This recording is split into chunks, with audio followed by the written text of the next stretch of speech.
کہ اگر انسان ثواب کے حصول یا عذاب سے بچنے کے لیے اللہ کی عبادت اور اطاعت بجا لائے تو اس میں کوئی قباحت نہیں ہے۔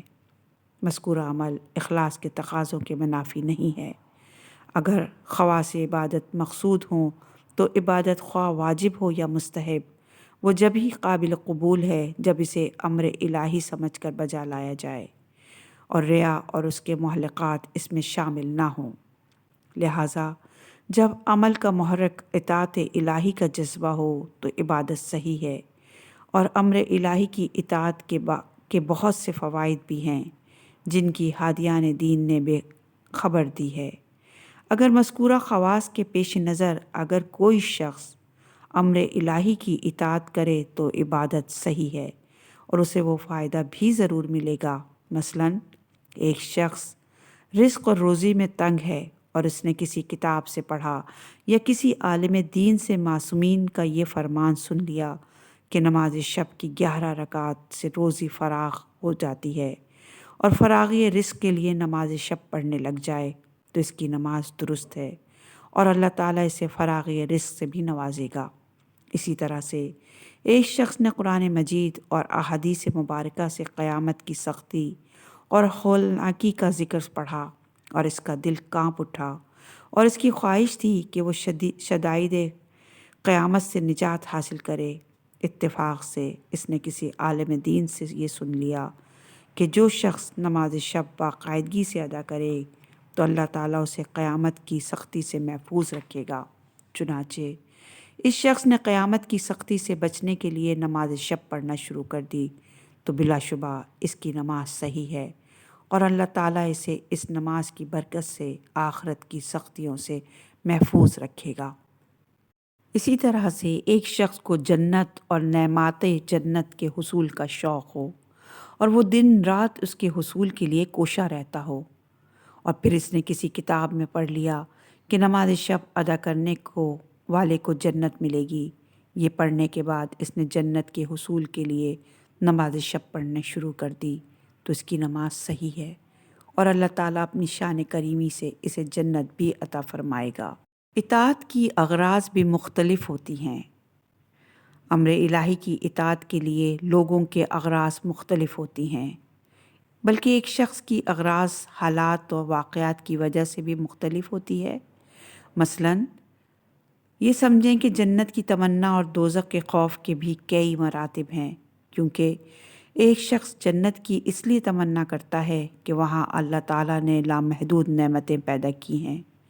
جنت کی غذا، جنت کا پاک مشروب، جنت میں حوروں کی صحبت اور جنت کی عظیم الشان محلات کی وجہ سے ایک شخص جنت کا متمنی ہے، اور وہی شخص پھر جنت کی تمنا اس لیے کرتا ہے کہ جنت اللہ تعالیٰ کا وسیع تری مہمان خانہ ہے جہاں اہل جنت کی پذیرائی کی جائے گی۔ پھر وہی شخص جنت کی تمنا اس لیے کرتا ہے کہ جنت خدا کے نیک بندوں کا گھر ہے اور جنت میں انبیاء اور اولیاء بالخصوص حضرت محمد صلی اللہ علیہ وآلہ وسلم اور آل محمد کی ذوات مقدسہ کا دیدار ہوگا۔ اسی طرح سے ایک شخص دوزخ سے بچنے کی دعائیں اس لیے مانگتا ہے کہ وہ جانتا ہے کہ دوزخ میں درد و الم ہوگا اور وہاں بدترین عذاب دیا جائے گا۔ پھر وہی شخص دوزخ کے عذاب سے بچنے کی دعا اس لیے مانگتا ہے کہ دوزخ خدا کے غضب اور ناراضگی کا مقام ہے۔ وہی شخص اس لیے دوزخ سے بچنے کی تمنا کرتا ہے کہ جہنم میں تمام کفار و مشرکین اور بدکار اور حضرت محمد صلی اللہ علیہ وآلہ وسلم اور آل محمد کے دشمن ہوں گے۔ اور وہی شخص اس لیے دوزخ سے بچنے کی تمنا کرتا ہے کہ جہنم میں جانے سے وہ خدا کے کرم اور لطف سے محروم ہو جائے گا اور خدا کے پیاروں کے دیدار سے محروم رہے گا۔ امیر المومنین علیہ السلام دعائے کمیل میں عرض کرتے ہیں، اے پروردگار، اگر تو نے مجھے دوزخ میں بھیج دیا تو میں مان لیتا ہوں کہ میں تیرے عذاب کو تو برداشت کر لوں گا، لیکن تیری رحمت کے فراق کو کیسے برداشت کر پاؤں گا، اور میں مان لیتا ہوں کہ تیری دوزخ کی گرمی سہ لوں گا، لیکن تیرے لطف و کرم سے محروم کو کیسے سہ سکوں گا۔ حصول ثواب اور عقاب سے حفاظت غرض صحیح ہے، دستغیب شیرازی صاحب نے اس مفہوم کی وضاحت کے لیے طویل بحث صرف اس لیے کی کہ ہم ان حضرات کا جواب دینا چاہتے ہیں کہ جن کا یہ گمان ہے کہ ثواب کے حصول اور عذاب سے بچاؤ کی غرض سے کی جانے والی عبادت صحیح نہیں ہے۔ ہماری سابقہ بحث سے یہ امر روز روشن کی طرح سے واضح ہو چکا ہے کہ امر الہی کی اطاعت کے لیے اپنے نفع کا حصول مقصود ہو تو عبادت جائز ہے، لیکن ہم اس حقیقت کو بھی واضح کر دیں کہ عمل کا مقصود اطاعت الہی نہ ہو اور صرف اپنی منافعت کے حصول کا ذریعہ سمجھ کر عمل کیا جائے تو ایسا عمل صحیح نہیں ہے، اور مذکورہ عمل کے جس ثواب و فوائد کا وعدہ کیا گیا ہے ایسا شخص ان فوائد سے بھی محروم رہے گا۔ اگر کوئی شخص وسعت رزق کا خواہش مند ہو تو وہ رزق کا حصول کا ذریعہ سمجھ کر نماز شب پڑھے اور اسے امر الہی کی اطاعت کی نیت سے ادا نہ کرے تو وہ نادان شخص دراصل نماز شب کی وسعت رزق کا معاوضہ قرار دے رہا ہے۔ اس صورت میں اس کی نماز باطل ہوگی اور وہ اس کے فائدے سے بھی محروم رہے گا، اور اس کی نماز کے بطلان کی وجہ یہ ہوگی کہ اس نے امر الہی کی اطاعت کے بجائے اپنے نفس کی اطاعت کی۔ قارئین سے، سامعین سے التماس ہے کہ وہ اس باریک فرق کو ہمیشہ پیش نظر رکھیں۔ قصد اطاعت کے بغیر عمل باطل ہے۔ شہید اول علامہ حلی اور ابن طاووس اور دیگر فقہاء سے منقول ہے کہ اگر عبادت صرف ثواب حاصل کرنے یا عذاب سے بچنے کے لیے کی جائے تو وہ باطل ہے عبادت۔ تمام علماء کے فرمان کا مقصد بھی یہی ہے کہ جو ہم نے عرض کیا، مثلاً ایک شخص کے لیے عذاب آخرت اس باعث کا محرک بنتا ہے کہ وہ ایک مخصوص رقم غربا اور مساکین میں تقسیم کرتا ہے، اور ایک شخص کے لیے نعمات جنت کا تصور اس بات کا محرک بنتا ہے کہ وہ ایک مخصوص رقم سادات میں تقسیم کرتا ہے، تو یقیناً ایسا کرنے والا شخص اپنے ذہن ناقص میں دوزخ سے بچنے اور جنت میں داخل ہونے کی قیمت ادا کر رہا ہے، اور مذکورہ عمل اطاعت الہی کے جذبے سے ادا نہیں کر رہا۔ اس صورت میں اس کا عمل باطل ہے اور وہ اپنے مقصد سے محروم رہے گا۔ لیکن اگر اس کے برعکس کوئی شخص امر الہی کی اطاعت کرنے کی غرض سے مذکورہ رقم غریب مومنین و سادات میں تقسیم کرے اور خدا سے دوزخ سے بچنے اور جنت میں داخل ہونے کی دعا کرے تو اس کا عمل بھی مقبول ہوگا اور اس کی دعا بھی قبول ہوگی۔ مقصد یہ ہے کہ انسان عبادت کو تجارت نہ سمجھ بیٹھے۔ اگر کوئی شخص عبادت کو اطاعت سمجھنے کی بجائے صرف تجارت سمجھ لے تو اس کی عبادت باطل ہو جائے گی۔ شکر گزاری کے جذبے سے عبادت کا پہلا درجہ، جیسا کہ بیان کیا گیا ہے کہ انسان ثواب کے حصول یا عذاب کے خوف سے عبادت کرے۔ اگرچہ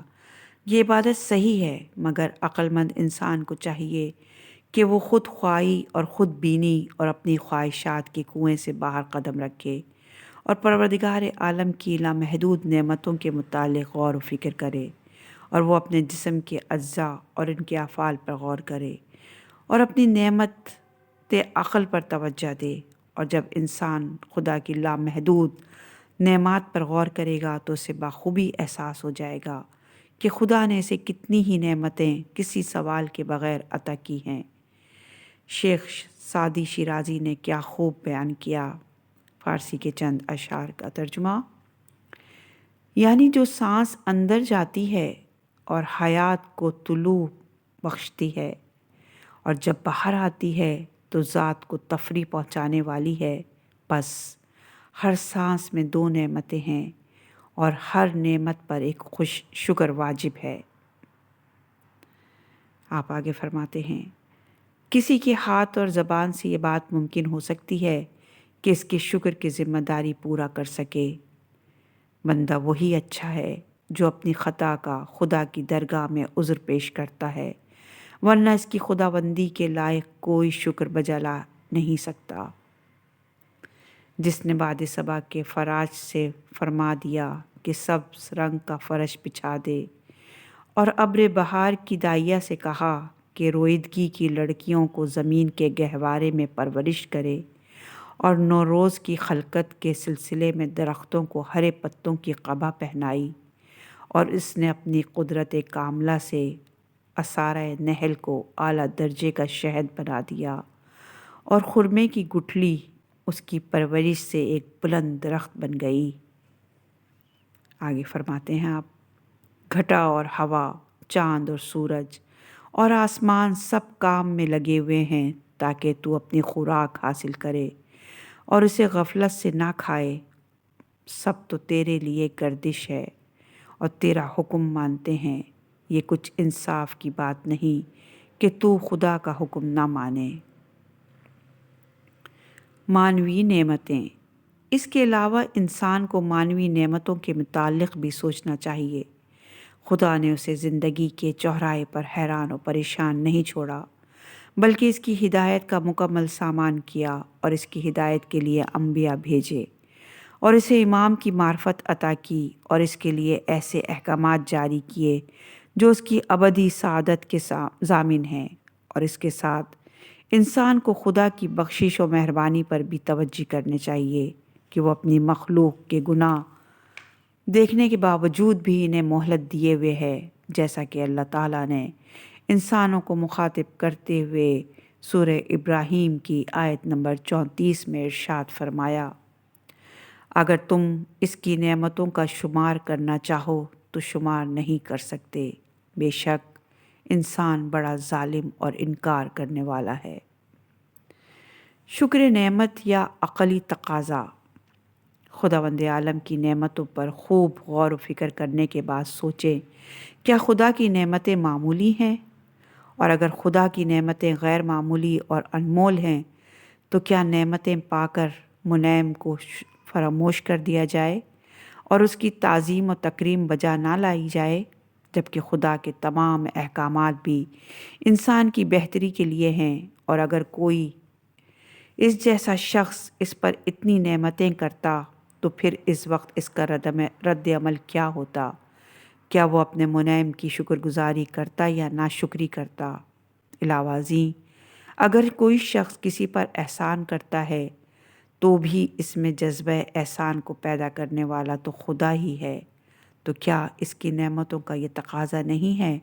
کہ اس کی اطاعت کی جائے اور اس کی نافرمانی سے پرہیز کیا جائے؟ بالفرض اگر ثواب و عقاب، جنت و دوزخ کا وجود نہ بھی ہوتا تو بھی عقل کا یہ تقاضا تھا کہ انسان اپنے منعم کی فرمانبرداری کرے اور اس کی نافرمانی سے پرہیز کرے۔ پروردگار سورہ بقرہ کی آیت نمبر 152 میں ارشاد فرماتا ہے، تم میرا ذکر کرو، میں تمہارا ذکر کروں گا،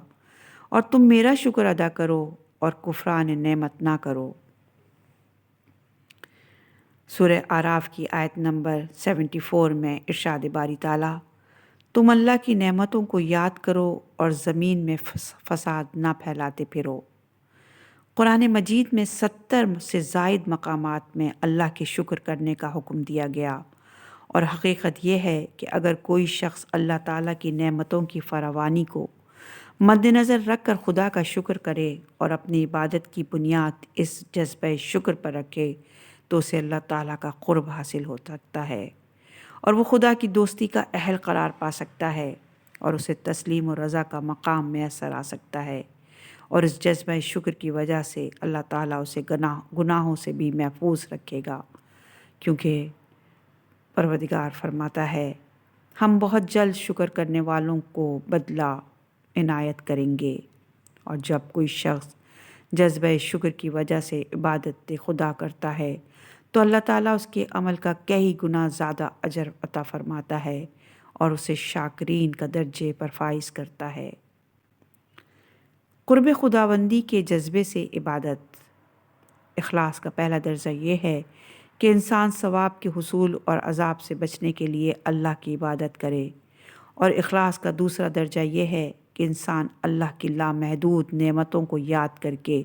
اس کے جذبہ شکر سے معمور ہو کر اس کی عبادت کرے، اور اخلاص کا تیسرا درجہ یہ ہے کہ انسان قرب خداوندی کے حصول کے لیے عبادت کرے، کیونکہ جب انسان اپنی حقارت،